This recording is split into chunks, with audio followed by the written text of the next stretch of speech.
آریانا افغانستان یگانه شبکه تلویزیونی ملی افغانها در خارج از کشور.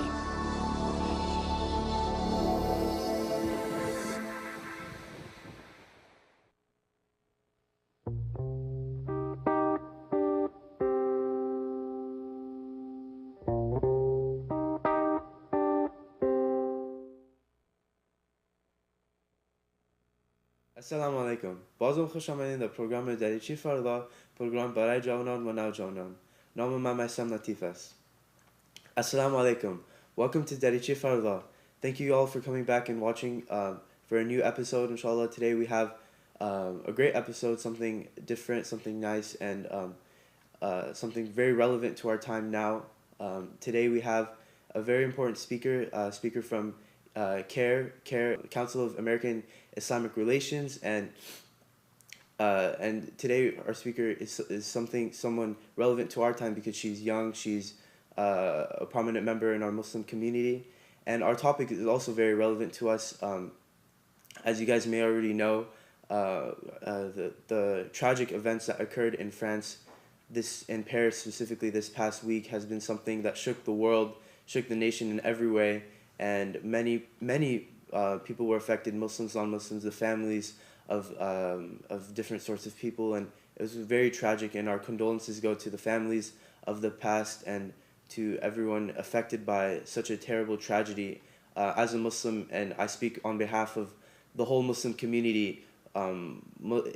the occurrences that happened in France and in Paris is something that goes completely against Islamic way and Islamic teachings, and a lot of the times we are faced with struggles to put a good name out for Muslims and Islam here in the West and around the world. Different Muslims face a constant struggle against Islamophobia and against the bad names that are related with a minority of people that call themselves Muslims. Like I said before, today we're going to talk about Islamophobia and how as Muslims in the West we can counter that, and how we can spread a good name of Islam around us to our neighbors, to our family members, to different sorts of people who unfortunately aren't given the proper name of Islam, and how we can bring that into our own lives. So before we get into that, I just want to give before we get into our speaker and talk more about a little bit of questions about how Paris and the attacks around the world affect our community. I want to thank Mr. Miskinyar for giving me the opportunity to be here, for giving me the chance to have a show and and give a chance for you guys to listen to the speakers I bring, and the chance for me to be on this platform. Also, before we get into the speaker and the questions, I just want to get into a quick little video by Dr. Tariq Ramadan. This video is very, very interesting, very relevant. It's about how ISIS or ISIL is not Islamic, and how they goes completely contrary to the Islamic way and the Islamic teachings, and how unfortunately ISIS and different other terrorist organizations have put a terrible name out of Muslims, and everything they do goes completely contrary to the Islamic way and Islamic teachings. So before we get into our speaker, I just want to go into a quick 25-minute video on ISIS and Islam and how it's completely contrary to Islamic way. Thank you. An Islamic caliphate, a caliph, terms now in the headlines, mostly thanks to this group, the Islamic State of Iraq and the Levant, or ISIL. As ISIL captures territory declaring their caliphate, minorities have fled and journalists have been beheaded. A stark contrast to the caliphate of the past, famed for tolerance. The ISIS do not represent Islam or any Muslim. That's causing a backlash among Muslims who see ISIL contradicting their religion and in contrast to past caliphates famed for tolerance. And try to stop this group. Over 120 Muslim scholars released a letter calling ISIL un-Islamic and their ideology a corruption of Muslim scripture. But some are listening more to this man than those scholars. Abu Bakr al-Baghdadi, the leader of ISIL, calls on Muslims to take up arms, and thousands of fighters from around the world have traveled to Syria and Iraq to fight for the self-declared caliphate. Tariq Ramadan, a prominent Islamic scholar, concedes those who speak for the mainstream understanding of Islam face a challenge for the hearts and minds of Muslims. Today on Talk to Al Jazeera, Tariq Ramadan explains why scholars are failing the Muslim world and how he sees the involvement of world powers and regional dictators. Thank you so much for talking to Al Jazeera. Let's start with the concept of a caliphate. In terms of mainstream Muslim thought for the last 1400 years and Islamic law, what is a caliphate supposed to be? Look, this is an important question because the concept of caliphate is very much rooted in the Islamic tradition. It has to do with a specific way of dealing with power, that the Muslims are going to have a leader, and this organization is going to be the caliphate. It happened just after the Prophet, peace be upon him, passed away, and then this is the idea. So is he supposed to be a pope, the caliph, for example? No, not at all. It has nothing to do with the religious representation. It has to do with political power. And the political power in Islam is perceived as having a religious legitimacy. But it's not a pope, it's not a religious structure, it's a political structure. Not a theocracy? It's not a theocracy. So the caliph is not like a priest who has unchallenged powers? I mean, is it a civilian state? It sounds like what you're describing. That's exactly the point. The point is that we have a religious authority, but anything which has to do with politics in Islam should be decided by the people. So the one who is going to be leading should be chosen by the people who are followers. So it's something that we today know as the democratic process. From the very beginning in the Islamic tradition is a majority process where the majority of the people are choosing the one who is leading. And there is in the scriptural sources, in the hadith, a reference to caliphate as a reference. The point that we have to make here is that we know the principle, we don't know the model. The model could be historical. It could change depending on history, depending on specific situation. So the principle of having a leader should remain. The way it's going to be done should be thought throughout history depending on the situation. Well, it's interesting you said that he's supposed to be chosen by the people. So he is accountable to the people? Of course. And the first He can be removed by the people? Exactly. And the first who said this came just after the Prophet, peace be upon him, Abu Bakr as-Siddiq, who said, if I'm right, support me. But if I'm wrong, correct me. Correct me means today what we call the public opinion. The citizens should be there to support or to remove. So there is nothing like dictatorships or theocracy. So then how did we get from those principles you're talking to me about in Muslim sources, Muslim texts for hundreds of years, to now a group unilaterally declaring, this is the caliph, everyone come give your bay'ah or oath of allegiance to him, beheadings of journalists, minorities fleeing. I mean, it sounds very different from the principles you're talking about. Yes, and this is what... So is that a caliphate, what the It's not.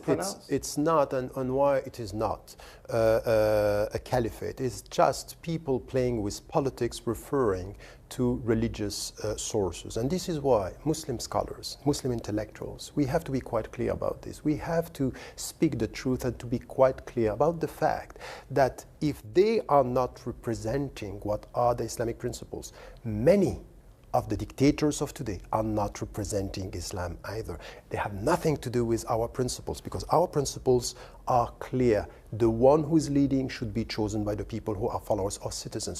So many countries are dealing with the West. They are not as bad as Daesh today, but they are bad. Daesh being ISIL, just to clarify for our viewers. So this is one point. So the point for me is to say that we need to come to the point that we have a diversity of interpretations. One of the main problems among Muslims is interpretations. And interpretations means that you have to look at the overall message of Islam, not to take one verse or one prophetic tradition and to say, this is it. Exactly, and this is what they are doing. So they are distorting the whole message. So we have to respond to this by saying there is a diversity of interpretations, but there are interpretations that are anti-Islamic. And what you are doing, killing innocent people, implementing a so-called Sharia or the so-called Islamic State in the way you are doing it, this is against everything which is coming from Islam. What you are doing is wrong, and we should be courageous enough to say this to all the leaders that are betraying Islam today. You know why I'm saying this? Because many of the so-called leaders of today that we are talking to are in fact doing wrong and sometimes justifying these kind of reactions by people saying you are wrong and we are right. Where does the yearning for a caliphate or an Islamic state come from? People ask, don't we have that in Saudi Arabia or Iran or the Islamic Republic of Pakistan and so on and so forth? What is missing? Is there a feeling amongst Muslims that something is missing in their political order?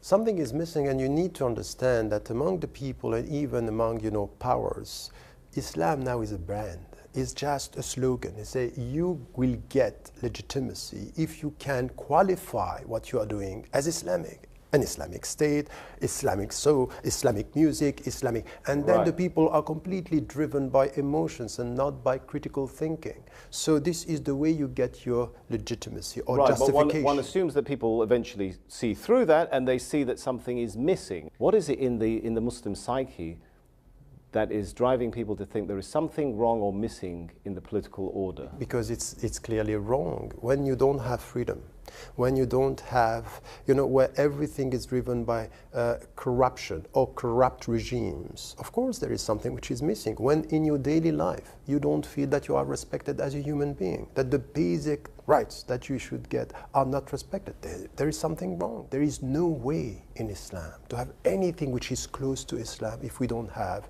an open civil society. Meaning what? Meaning that I should express myself, I can be heard, I can say what I have to say, and this freedom of expression is rooted in the Islamic tradition. And when you are asking what is missing, all this is missing. Is there also a feeling of perhaps cultural invasion? Is that part of the equation?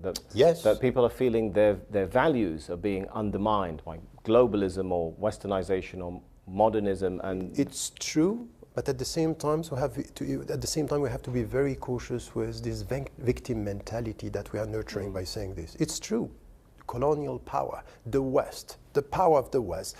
We had political colonization. We had, and we still have, economic colonization, and we still have cultural colonization. Is that true? But to keep on repeating this as if everything is coming from outside, that we have to blame the West for our own failures. The main problems of Muslims are coming from the Muslims, from the Muslim majority countries. And then when we start to be critical, say we are going to speak out against all the dictators, we are going to speak out of some scholars. Some of the scholars who responded to Daesh today and speaking to the so-called Islamic State, saying this is wrong in Islam, they are the same scholars that are supporting dictators. Right. You are lecturing these people while we're going you to come are to doing that. this? I'm wondering though, the problems, now that we're talking about problems within Muslim countries, I'm curious to know whether you think the Arab Spring is addressing that, and whether perhaps there still is an Arab Spring. Wasn't that the idea a couple of years ago, that these popular sort of movements and revolutions are addressing those sorts of problems? I was criticized 3 years ago because I wrote a book, The Arab Awakening, saying, I don't buy this idea. There is no Arab Spring. I never. So you wouldn't say it's failed, you'd say it didn't ever exist? What about the revolutions I think that we were misled, and we had a very superficial understanding of what was happening. Do you really think that what happened in Egypt is a revolution? In 2011, the personal advisor to Sarkozy told me, it's an internal military coup. Are you referring to the downfall of Mubarak, or are you referring to the downfall of Morsi? What Both, happened afterward? I think that this was something that was happening within. I never bought the idea of revolution. Now, if you come to this and you try to understand what is happening now, look at what is happening when in 2003, George W. Bush spoke about, we want to democratize the Middle East. What is happening now is exactly the Iraqi model, to destabilize the political regime, to weaken the society, and then to control everything which has to do with the economic interest. Who's doing this? So the Americans today are doing this, and the European countries. Add to this something that we need to know. The key to understand what is happening in the Middle East has nothing to do with democracy and politics. It has to do with economy. And the two countries that were now taking over the Middle East were China and India. They were new actors within.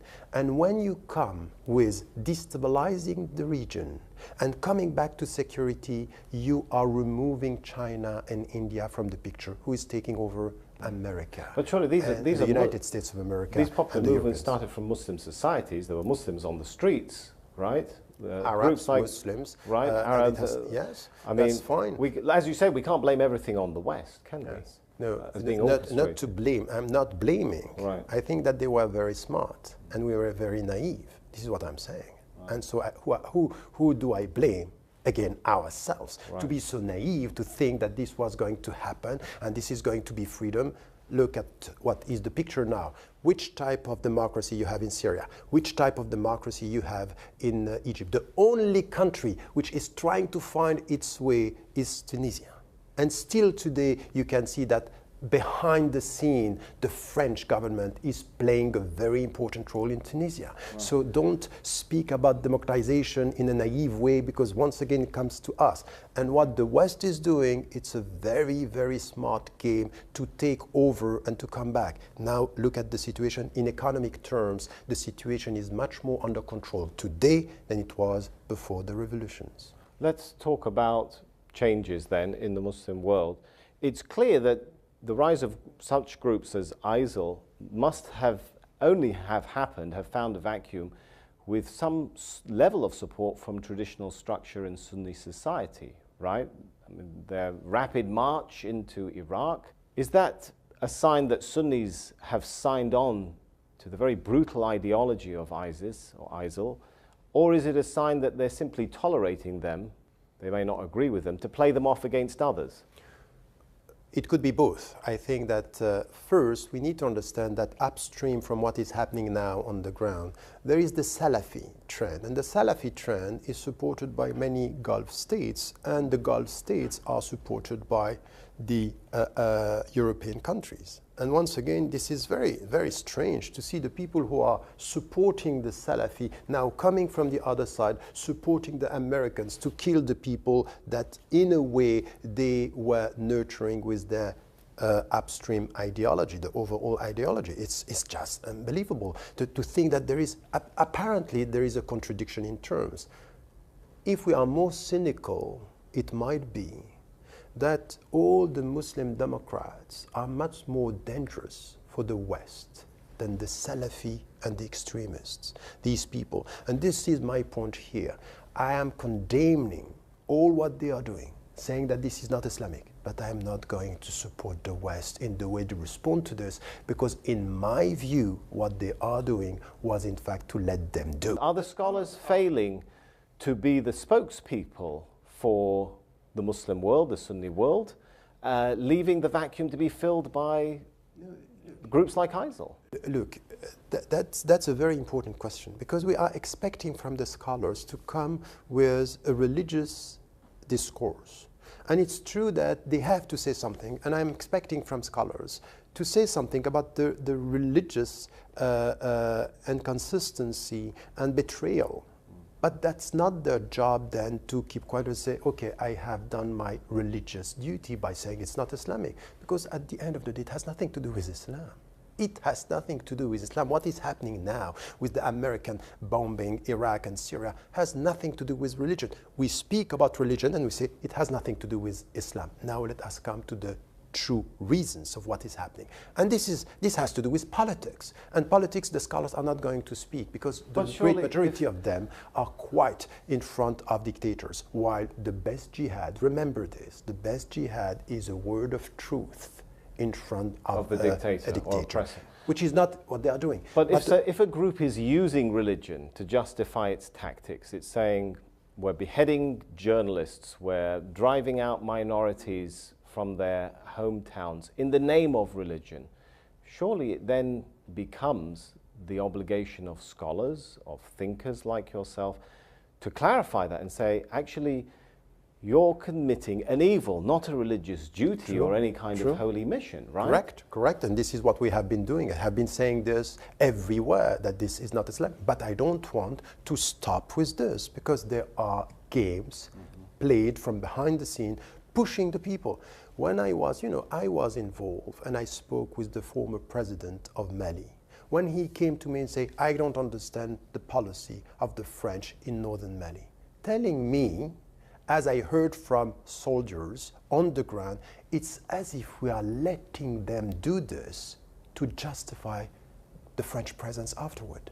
It could be that the Americans, in the way they are dealing with the region, can justify their presence in the region by this presence. It could be that we are letting people come and work in some places. And don't you think it's quite strange that everywhere the extremists are, they are resources interests or oil or gas or geostrategic interests everywhere? Who at the beginning supported bin Laden? Who at the beginning supported what happened in Afghanistan, to come in Afghanistan and to tell us we like the Afghani people? No, that's not true. Right, but you like the lithium, you like the gas, and you like oil over there. This is what you like. So don't tell us you like their blood, you like their richness and their wealth. Surely it becomes even more of an obligation upon intellectuals and thinkers, though, to challenge that line of thinking, to challenge that narrative and the reality that we're living in. I mean, I'm wondering whether you feel that scholars have failed in a sense when you hear news like the one we heard about in August, a Saudi national, Abu Hajar al-Jazrawi, carrying out a suicide bombing in Syria and leaving a video message calling for war in Saudi Arabia, not only against the government, but also what he calls against the Saud family's rabbis and priests. He's calling for an attack against scholars.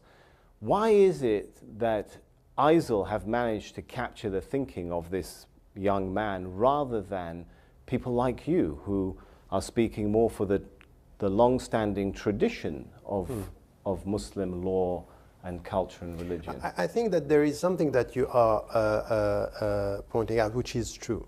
We are, in the Muslim majority countries as well as in the West, facing a crisis of authority in Islam. That's for sure. Is it because there's no pope? Because no, because we don't know how to manage with our diversity. We don't need a pope. We don't want it. We don't want a pope at all. What we want is to try to manage this diversity, accepted diversity in Islam.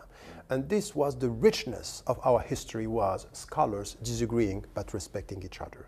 That in fact we are acknowledging that there is a diversity of interpretations. But to do this, first we have to be religiously equipped but politically aware. Because what you are saying, you know, why is it, for example, that we see in the West, that we see in the United States of America, that we see governments supporting Salafi trends, people who are very literalist in their understanding? What evidence is there for that? That the governments in the West are supporting Salafist trends and it's all a big conspiracy to promote extremism here so that there can be an even more extreme response, a military response? It's not a big conspiracy, it's to study history. Okay? Get that. It's to study history. When we study history, we understand that some great powers were using people, and it happened in the West, it happened everywhere. You use people to justify afterward your own policy. This is what they are doing, and we are not so naive, and they are quite smart, so we understand this. It's not a conspiracy, and always saying this. Anyone who is telling you there is no conspiracy is playing with conspiracy. There are conspiracies, and the first to do this are the great power. Just study Latin American reality and history, and you'll see how they were playing with people, how they killed some of the leaders. Now, when we come to Islam, we need to get this. We have to be religiously equipped and to understand that some trends apparently are against the West, but some of in the West are using these trends to justify their policies. So is there not a failure on the part of some Muslim scholars and thinkers that they fail to capture the heart of the Muslim street? Yes, because very often, you know, if you are humiliated every day, day in, day out, if you have no freedom in your society, and you have a scholar coming to you and say, you know what, Islam is about peace, Islam is about love, Islam is about spirituality, and he himself is supporting the dictator, at the end, this is the best way to have extremists coming. At the end of the day, our young Muslim sisters and brothers, and what do they want? What do they hope? They hope for more, and when they were in the streets, they were sincere about this. They wanted freedom and they wanted dignity. Let us have a discourse that is consistent with this and also critical. I'm sorry. It's not because I'm criticizing what Muslims are doing that I'm going to support the West. So the Muslim leadership in the West is failing because it's as if we want to be accepted. We want to be loved by Barack Obama. Barack Obama. So you don't support all the these military years, response to ISIL? No, that's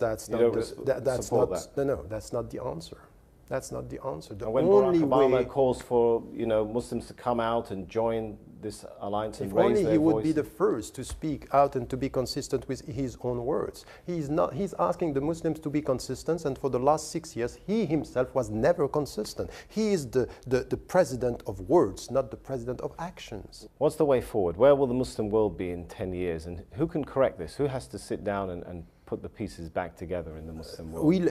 Let us start with the beginning. The first that we have to blame is ourselves. So now, and this is why I'm saying as this, individuals you're talking about? Or as individuals, as a community, and as Muslims, and as people of coming from a spiritual community. By the way, Ummah is a spiritual community. It's a community of brotherhood and sisterhood. We have to come together.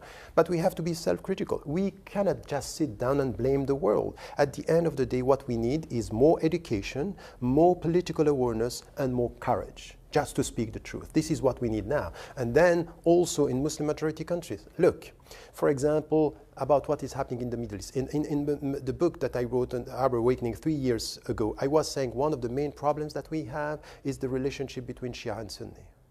And then, of course, the West, the Americans in Iraq, they were playing with this, and they are playing. They are using your own weaknesses as much as, Ben Abi was saying once. He was saying, we have been colonized because we were colonizable. We have been divided because we were dividable. And this is exactly what is happening. Who is going to change this? We have to come together and to say, look, this is enough, it's enough. We have to come to agreements about our religious differences and our political understanding. And this is why, for example, we need to come together, we need to educate people, we need to be courageous, and we need to ask all the Western Muslims for more consistency to their own government. Do you believe you can still capture the Muslim street and become the spokesperson again? Because with one brutal beheading of a journalist, they grab 100 more headlines than your statements, right? That's fine, you are right. But at the end of the day, history is not headlines. History is the long and very strong historical movement that we have. And this is what we have to do. It's just to be, misled by, I'm sorry to tell you this, you are a journalist, you work in this, you are a man of the instant. I'm trying to work with history, and I'm not going to work for the next election. I'm working for the next generation, and we have to start with this. It means education, it means courage, it means to be equipped. And what is happening in the West with Western Muslims, and what is happening in many Asian countries and even in the Middle East, is contrary to the appearance that we are facing now, quite promising, because the youth are now getting it right and trying to understand that they are not going to be misled by wrong political statements and very, very superficial religious discourse. We need to be critical with our minds and deep with our faith. Tariq Ramadan, thank you so much for talking to Al Jazeera. Thank you.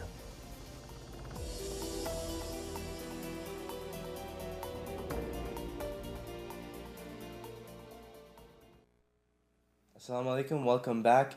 I hope you guys all enjoyed that quick clip from Tariq Ramadan. I say quick, but very beneficial at the same time. Dr. Tariq Ramadan is also I've played a few talks from him before, and I will continue to do so, inshallah. Dr. Tariq Ramadan is someone we all look up to, and we can all learn a lot from, and his talk about how ISIS is not Islamic is something so beneficial, because it's something that Muslims in today's world face so much, Islamophobia, like I said before. So moving on to our show today, our discussion with Sister Ojaala Ahmad. Sister Ojaala is a communications coordinator at CAIR-LA, and we talked a little bit before the show today, and we discussed what we're going to talk about, and Islamophobia, like I said before, and striving to defy Islamophobia in our community today, and for Muslims in today's world. As youth, we face these problems, and a lot of times it's difficult to understand what our place is in society and as Muslims. So inshallah, we'll discuss that more today. So Sister Ojaala, thank you for coming, and it's great to have you. Thank you so much for inviting me. It's a pleasure to be here. It's an honor to have you here.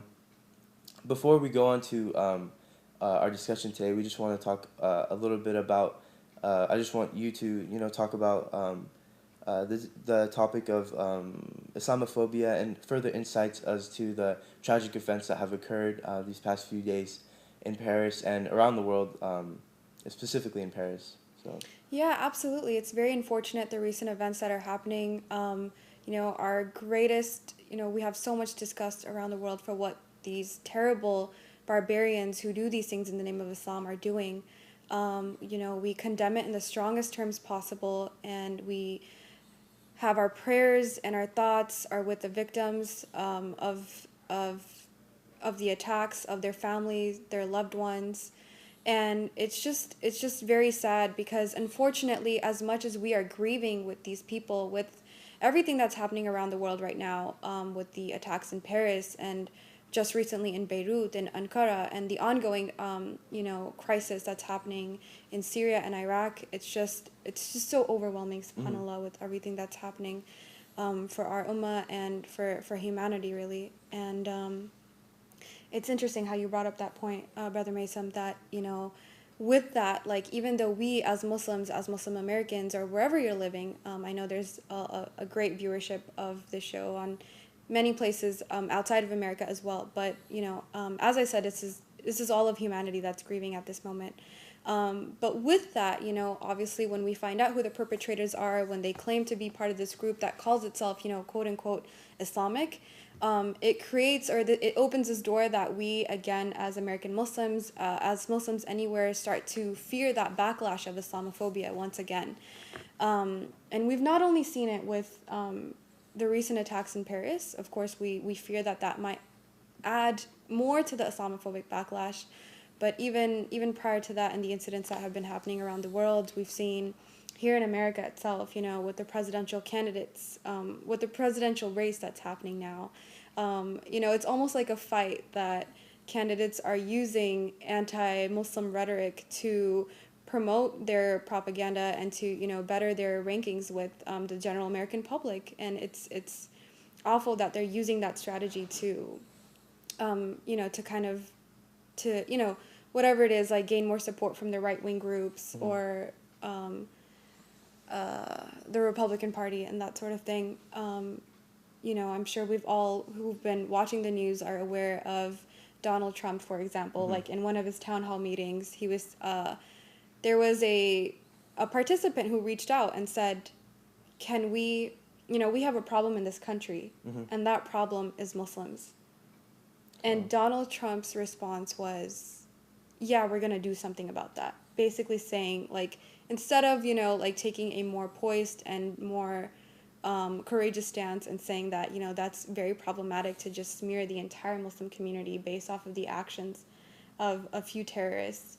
He's basically saying, like, yeah, that's an issue and we should have, like, Muslims out of this country. And then shortly after that, it was, the same with candidate Ben Carson, who said that it was that Islam is not compatible with the Constitution and that he would never have a Muslim be in a position of political power in this country or be like the highest standing, which would be the President of the United States. And, obviously his statement is unconstitutional himself, because if you look at the American Constitution, there's no,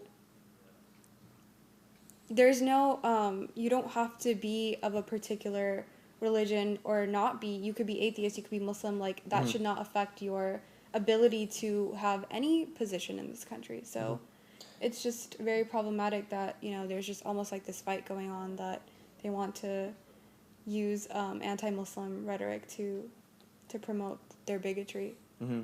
And like you said before, you mentioned besides the political standing of Islamophobia and the presidential candidates, but also you said how the attacks in Paris and Beirut and around the world, how it opens a door and a fear of backlash of Islamophobia, and similarly going on around that.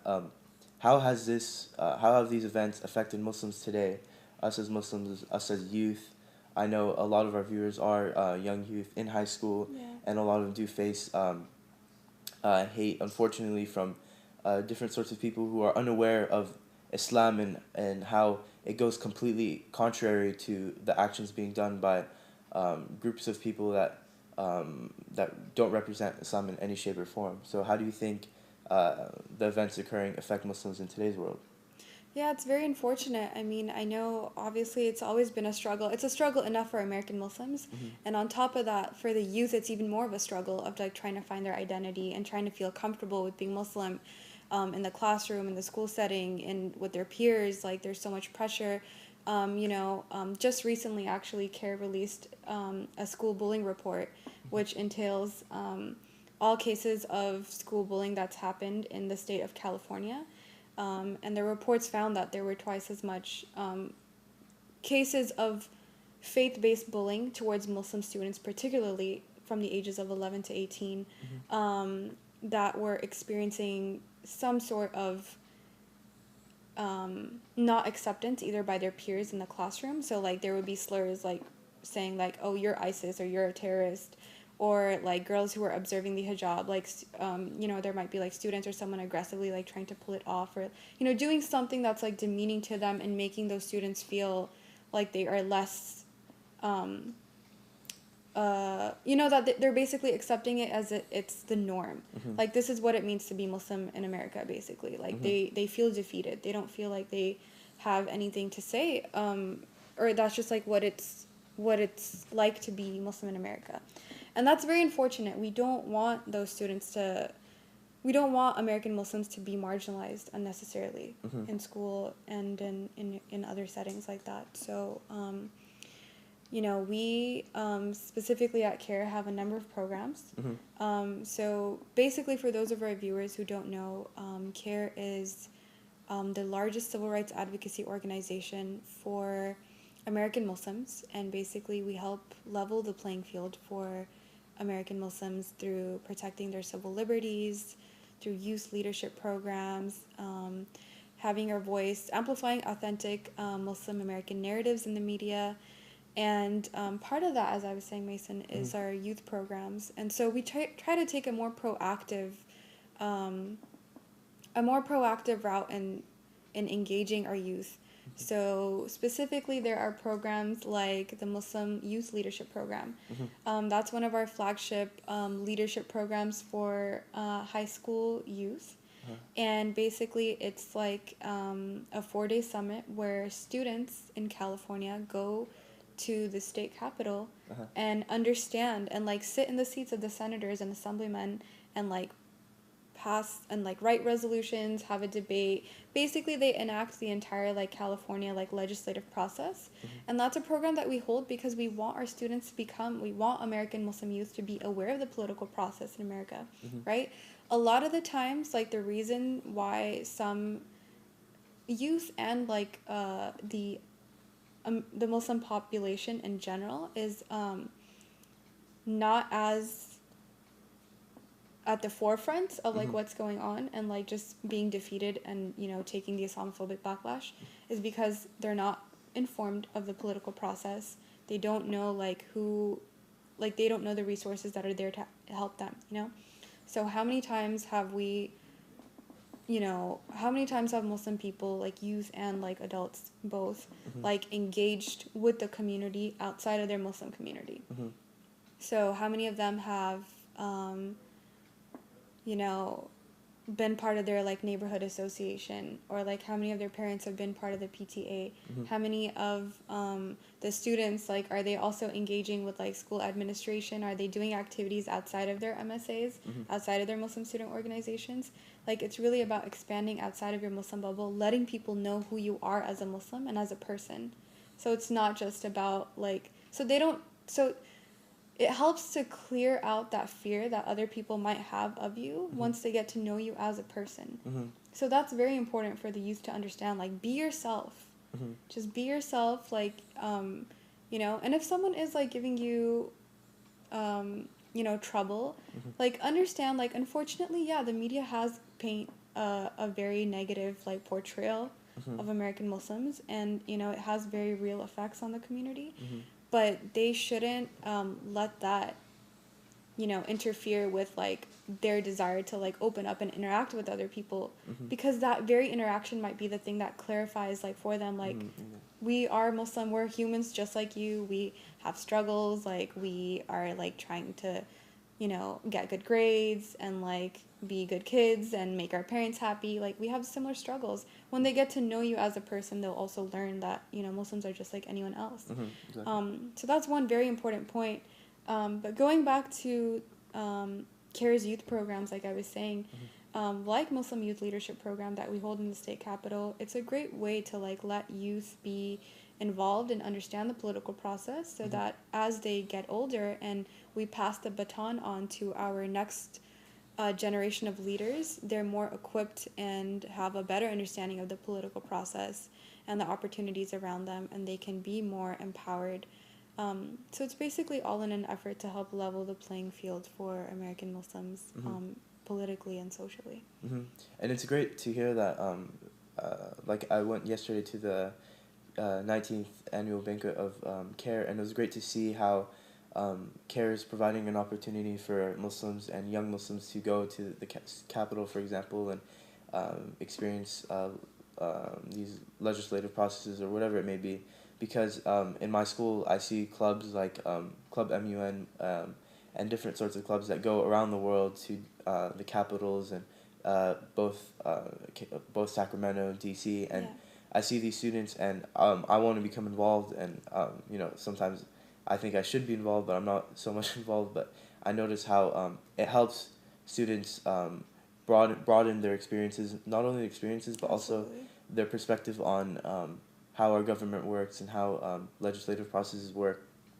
And especially for Muslims, young Muslims, it's important to understand and notice these different aspects of our government today. And we talked about a little. You gave a little bit of advice to young youth about how some youth have an identity crisis that comes with Islamophobia, and how some Muslims are almost afraid of being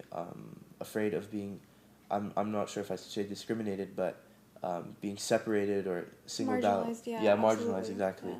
For being not for from the like we use the backlash of Islamophobia, and I think I see that often amongst different youth, different peers, sometimes among myself, and it's we talk about how we all have our own jihad, you know, how the word jihad is very misused, but we all have our own jihad, we all have our own struggle, and it's important to for our youth in high schools and whoever may be watching right now to understand how, like you mentioned, how this chance of Islamophobia can actually, Islamophobia and talking about how we are Muslim can actually lead people to understand more about Islam and more about how it's completely going contrary to everything that a small minority of people are doing.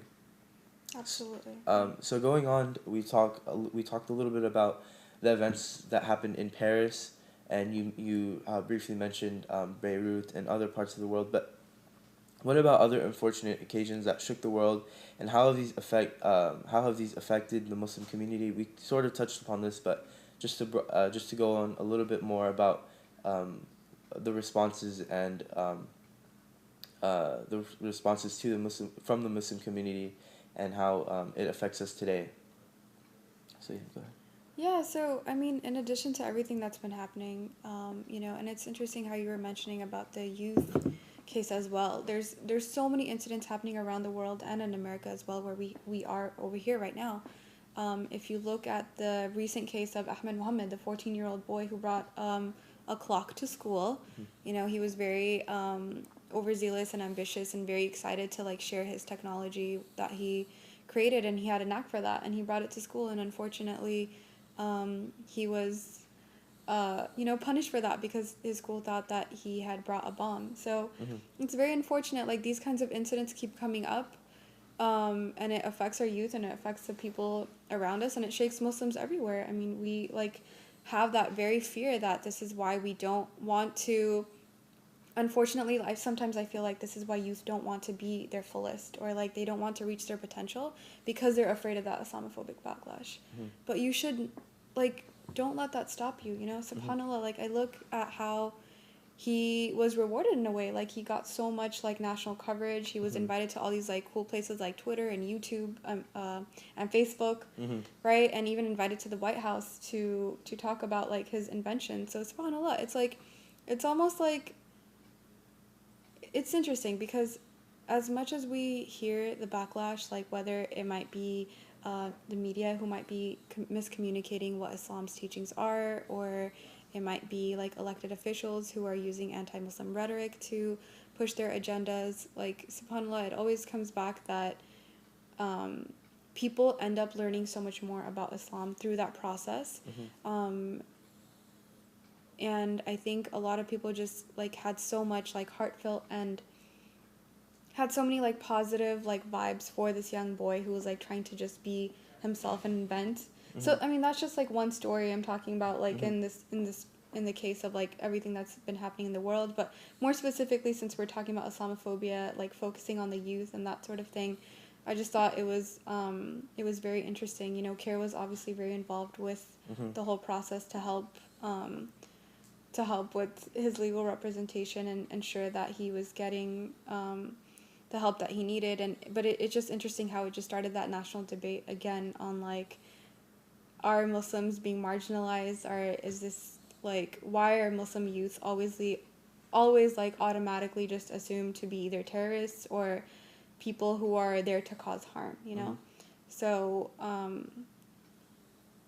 but yeah, I thought it was interesting that subhanAllah, it kind of, every time like there's a challenge that comes about like that, there's an opportunity that presents itself where we can help educate people even more about Islam and get the correct image out there. For example, your media outlet right now, like in response to everything that's happening around the world, we're now using this opportunity to educate people.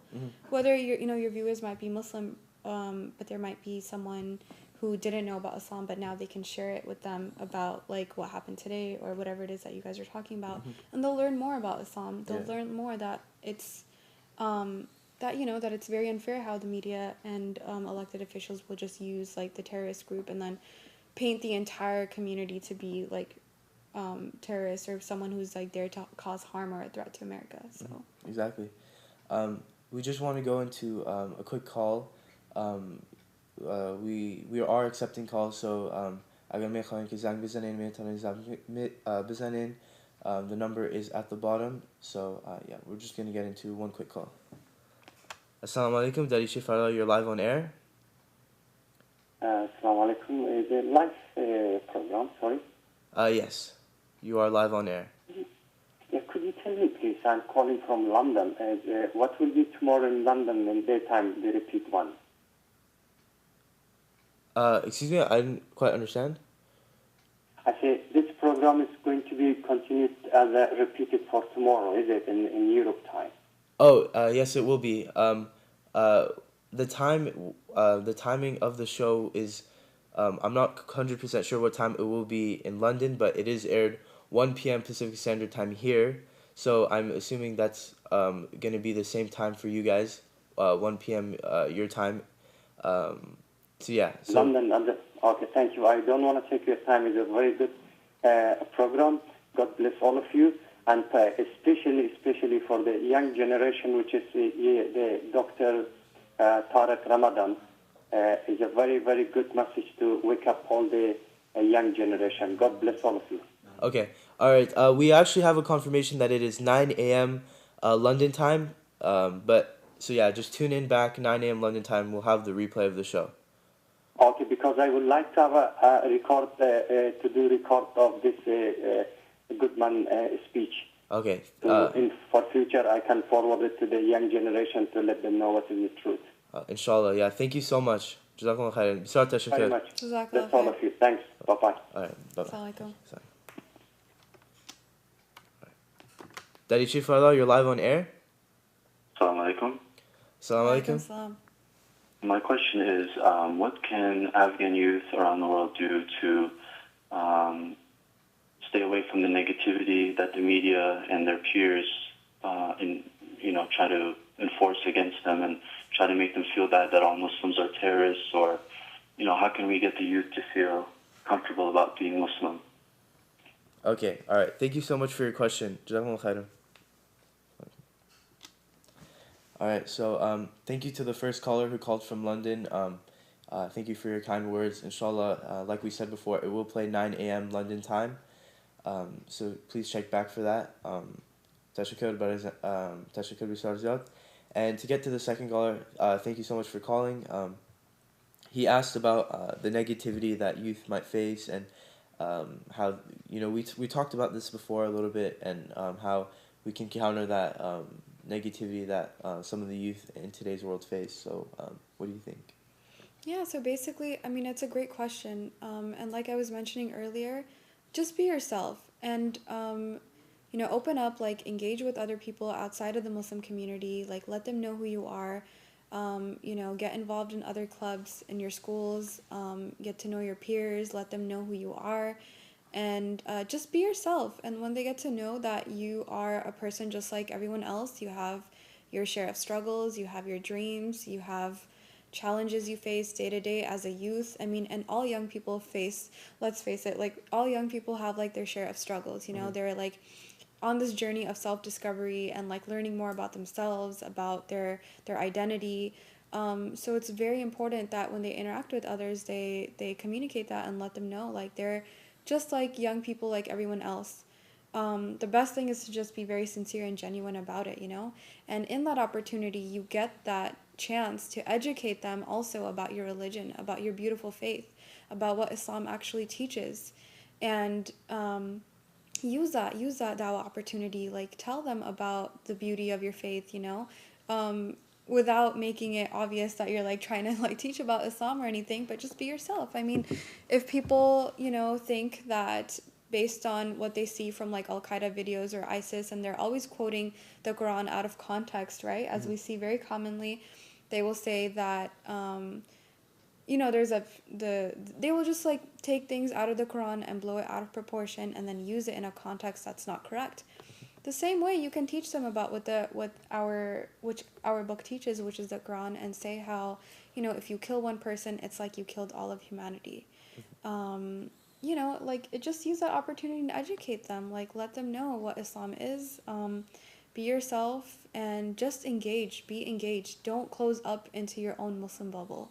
It's very important that even though we kind of like, sometimes I feel like in our community we seek like more of a comfort level and we just stay with our own group, whether it's like our Afghan community or a Pakistan American community or our own Muslim community, but expand yourself, like be involved with other, greater parts of life, whether it's through your school, like your clubs, like you were mentioning earlier, for high school youth, for college students, for older people, like adults, like be involved with your neighborhood association, get to know your neighbors, let them know who you are. Like all of those things will help to slowly eradicate the Islamophobia and help them to understand Islam better if you just interact with them. That's a great point. And going off on that, a lot of times I was thinking upon preparing for the show and after the Paris attacks, how it generated such a big social media response as well. I noticed on like Twitter, Instagram, everyone was right away posting on about Paris, sending their condolences to the the families of the people who passed away in Paris. Very unfortunate. And I was seeing how there was constantly the message being spreaded about how Islam is does not have anything to do with this religion. Islam has nothing to do with what's going on, and how absolutely. the attacks on Paris go completely contrary to the message of Islam, and how a small group of minority of people who represent Islam in the completely wrong image in the worst light possible. So, like I mentioned before, and Sister Jala mentioned before, our condolences do go to the families of the people who passed away in Paris, and also to around the world in Beirut and around the world. So, just going back, social media is a great platform for us to spread the message of Islam, and it goes contrary to the Islamophobia we face today. So I think that's another great way we can spread that message, inshallah. Yeah, and I think absolutely, like, I've seen a lot on social media. It's a great platform to, like, voice your opinion and engage in that citizen journalism, you know. Everyone has that platform to voice their opinion. So, you know, we've been seeing a lot of things, like a lot of people saying that they're clarifying the misconceptions about Islam, right? Like, even if these people who belong to ISIS, who claim to be Muslims and who claim to be part of an Islamic organization, you know, if anyone who feeds into that, they should know that this is a very barbaric group, and they have nothing to do with Islam. And for people who might, like, fall into the trap of thinking that they are Muslims or that they are following the teachings of Islam, that's feeding into their agenda, and that's exactly what they want. They want more power, and they gain that when people believe that they are a legitimate group, and they're not. And so, you know, it's great to see people to take their voice in social media and, like, share their to make it clear and, like, use that opportunity and that platform to educate others that what's right and what's wrong about it. Exactly. So with that, unfortunately, we do have to come to the conclusion of the show. Thank you so much for watching. We will conclude the show after Sister Jala gives some final remarks, some final ideas, and just to conclude the topic of today, inshallah. So, is there any closing remarks you might have to say, or anything else? Basically, so I just wanted to say thank you again so much for having me on the show. It was really a pleasure, and I hope that all the youth out there who do have who are struggling with the identity crisis, I understand it's a very difficult time, subhanAllah, like, with rampant Islamophobia. It seems like every time things kind of, like, slow down, like, something else big happens and we're kind of faced with this situation once again. But, you know, be strong, and, like, first and foremost, like, know your faith, know your identity yourself. You know, be firm in what you believe in, and when you're firm in what you believe in, you can educate and you can teach other people about what your beautiful faith is. So learn it for yourself, and, you know, be open, like, teach it to others, and and just be strong. And I pray for all of your viewers and for all those who are watching, to bless them, and to bless them in their journey or their struggles or whatever it is that they're going through. And mashallah, this was a great opportunity for, I think it's great that you guys are doing that, to reach out to the youth to help them. So this is awesome. And like I was telling Brother Mason earlier, with CAIR, with the Council on American Islamic Relations, we do offer programs to engage our youth. So if you are local, if you are in the U.S., in California, you know, please feel free to reach out to our office, and we can tell you more about our programs. You can do so by if you want to know more about that, you can email me first at the description in the bottom. My email is at the bottom. So if you want to know more about CAIR and the services they provide, then you can just email me, and I'll send you their contact information right away. So maybe you can talk about what they provide, like the hotline and. Yeah, absolutely. So as we were saying earlier, in addition to our youth programs, we're We're a civil rights advocacy organization. So basically, we offer legal services, pro bono legal services for American Muslims who are discriminated against for either wearing the hijab at work, or if they have a beard for men, if they're visibly Muslim and they've been discriminated against. We offer legal services. We help leveling the playing fields for American Muslims by engaging them in civic engagement programs, like visits to the Capitol with visiting state congressmen and senators.